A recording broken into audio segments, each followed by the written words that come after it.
Hello everybody, welcome to the channel. If you haven't clicked subscribe yet, just click on it, it only takes a second. There's all kinds of videos on there, mucking around with old cars, that kind of thing. But for now, if you watched the last video in this series, we're blowing the old Z apart to get it ready for repaint, do an RB25 conversion on it, that kind of thing. So I left it last, I was stripping getting the front clip off of it. I got stuck with the front bumper, that's off now, it's just a couple of bolts out to fiddle around with, we're taking a bit too long. Since then I've got some of the front suspension off, everything that stops everything folding back is now removed. Radiators removed, all the fan pack, all that stuff out the front's removed because I need to measure that up for the new intercooler and for the new radiator. What else have we done? One thing I'll show you, I've got this in my hand. This was one of the water fittings. If you look through it, I don't know if you can tell, the whole engine, well everything I've taken off so far, has got about this much silt resting in the bottom of the whole thing. So it's a good job I was taking this out anyway. And this looked perfectly serviceable from the outside, but it's actually rotten all the way down underneath. So that would have found a really convenient place to burst, I'm sure. So, good job of taking the engine out. It would have needed taken out at some point anyway. But today's job, I am going to remove the rear subframe.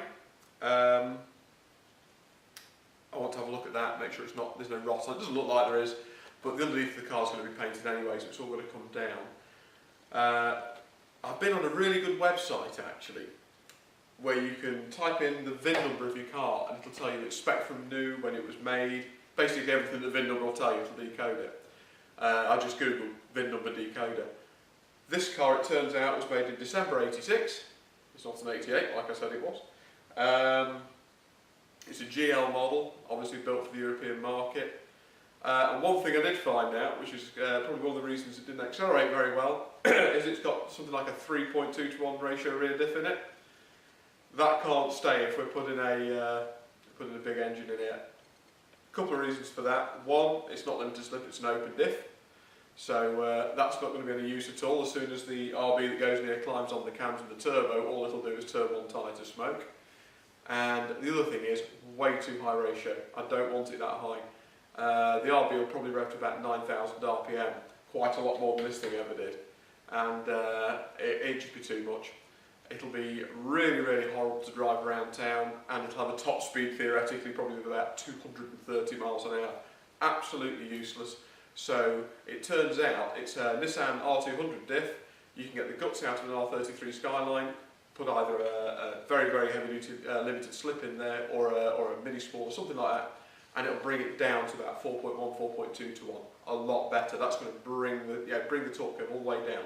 So bring the top speed down, but around town, drag strip, racetrack, wherever you take it, the power's going to be where you want it.